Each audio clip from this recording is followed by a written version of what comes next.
Hola, nuevamente con ustedes para presentarles el programa institucional del canal TN9 Huellas Patiamarillas, donde cada semana registramos los hechos más importantes de nuestra comunidad. Bienvenidos.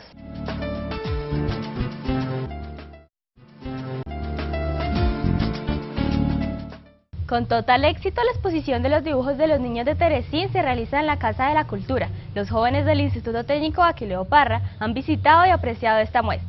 Primero que todo, me alegra mucho que estén en el día de hoy visitando las instalaciones de la Casa de la Cultura, porque para este centro cultural y para Barichara es un momento trascendente e histórico tener en estas instalaciones la exposición de los niños de Terezín o de la República Checa. Importantísimo porque es una exposición que llevamos un año de gestión para traerla al municipio de Barichara. Me parece muy importante porque es una obra muy trascendente y quiero que ustedes la compartan al máximo, pero también los tengo que felicitar como institución y lo mismo a la profesora Nubia Vesga, quien ha hecho los aportes escritos y de poesía para reforzar esta exposición.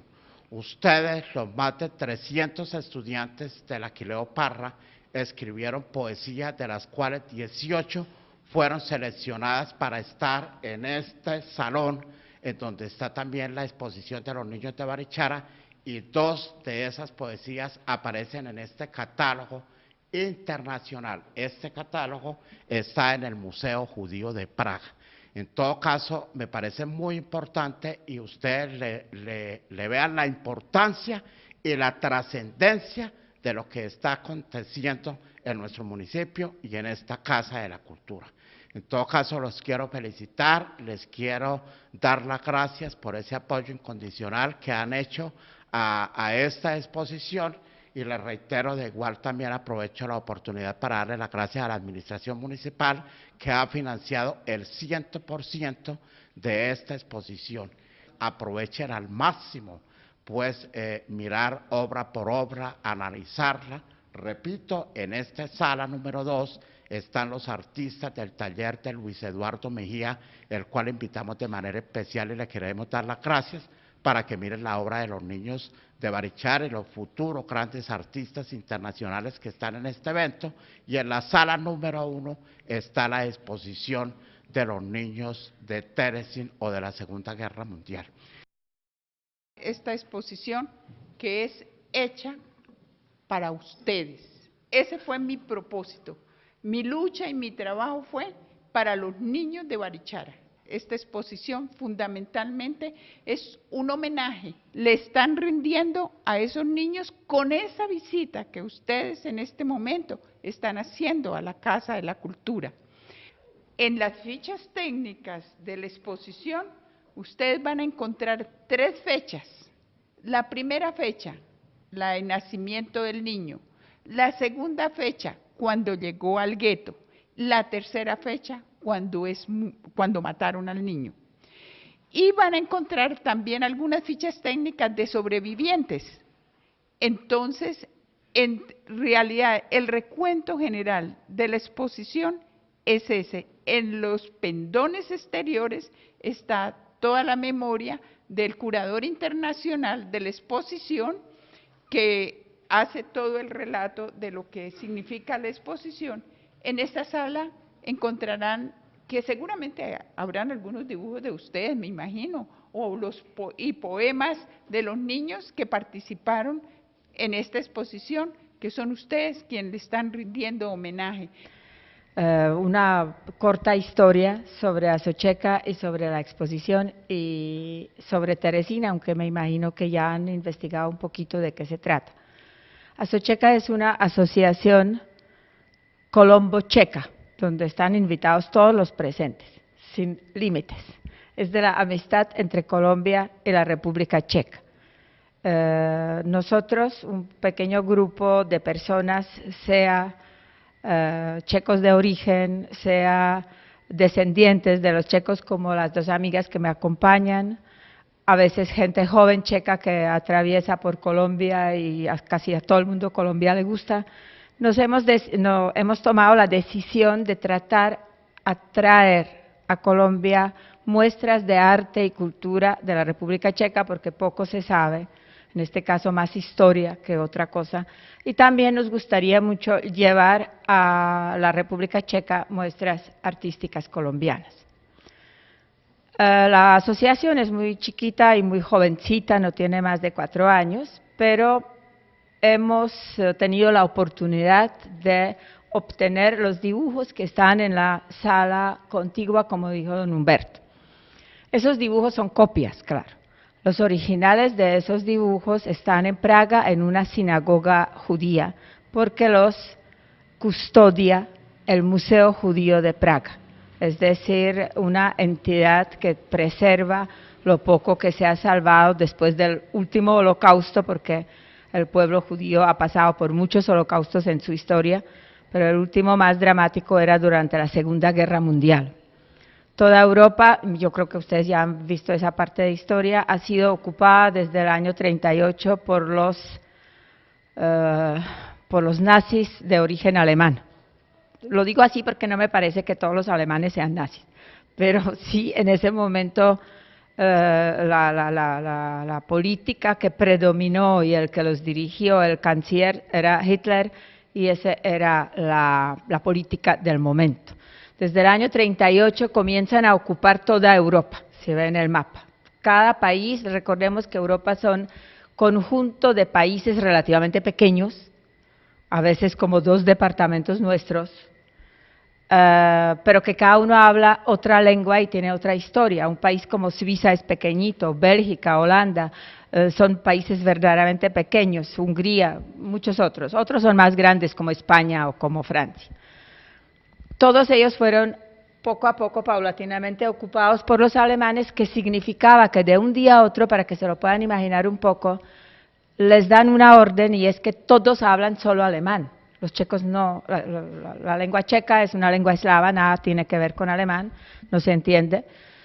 De un día al otro, la orden era, el país está ocupado, hablan otra lengua, en todos los letreros aparecieron en alemán y todos los profesores en los colegios tenían que enseñar en alemán, los que sabían muy bien, los que no sabían, o tratar de leerlo o irse.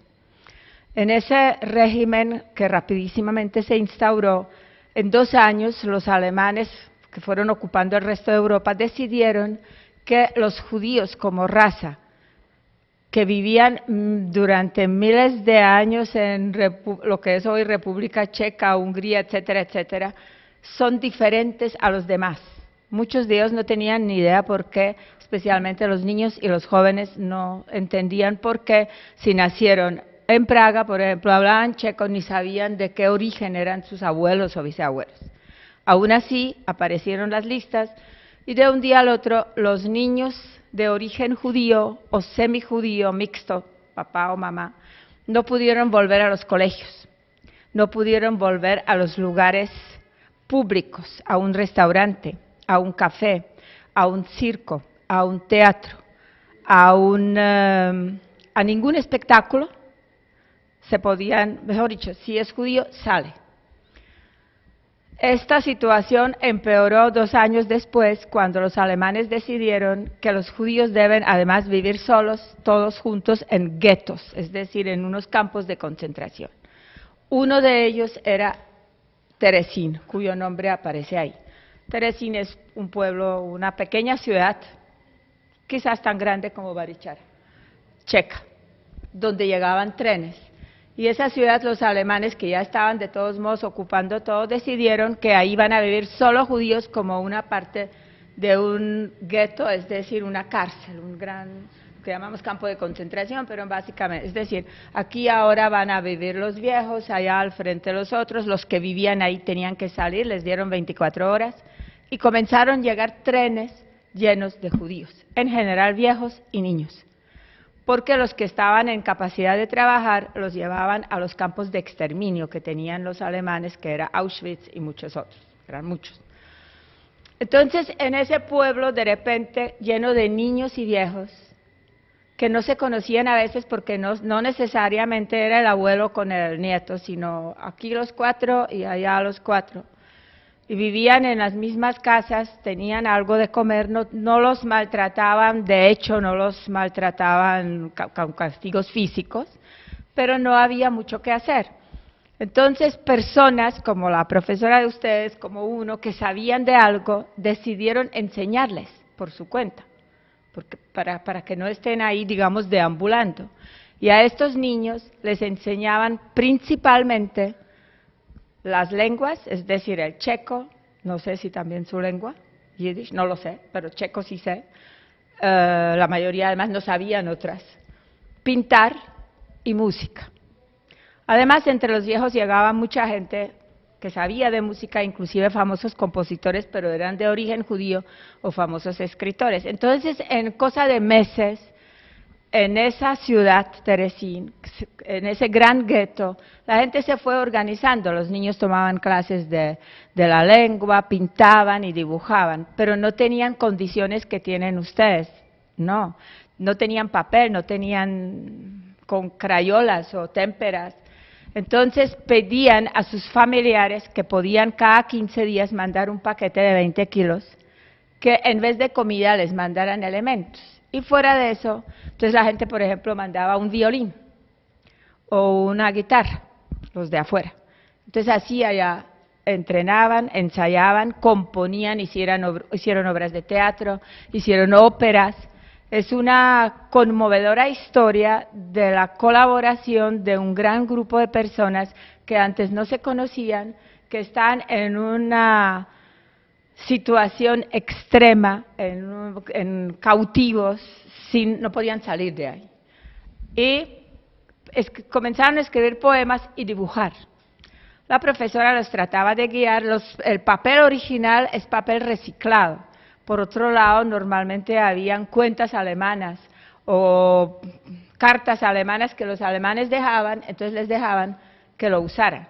Entonces, estos dibujos originales, los que están en la sinagoga, son arrugaditos, a veces se nota que debajo hay otro texto, etcétera, etcétera.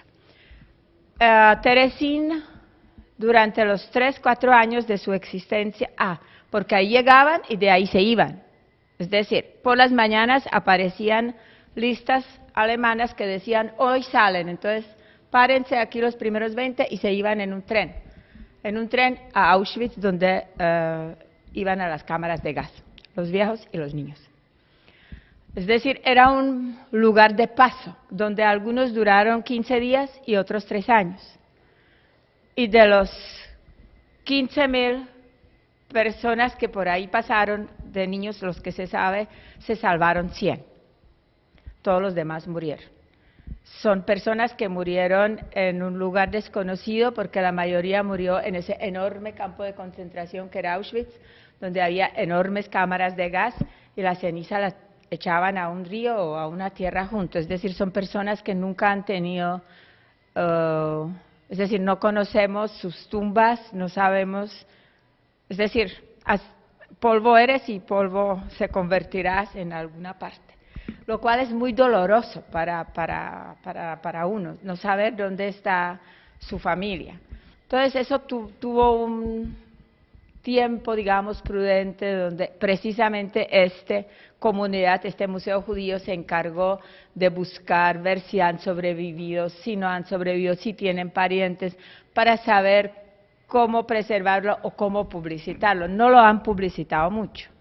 Es más, el sentimiento que ellos albergan es que el que quiere verlo vaya a Praga y lo vea, y se dé cuenta de las monstruosidades que han hecho los nazis y de la tragedia.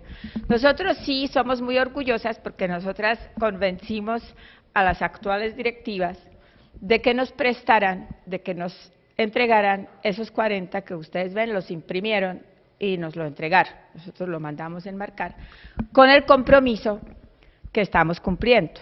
Es decir, que nosotros vamos a mostrar esos dibujos y esos poemas en español y en checo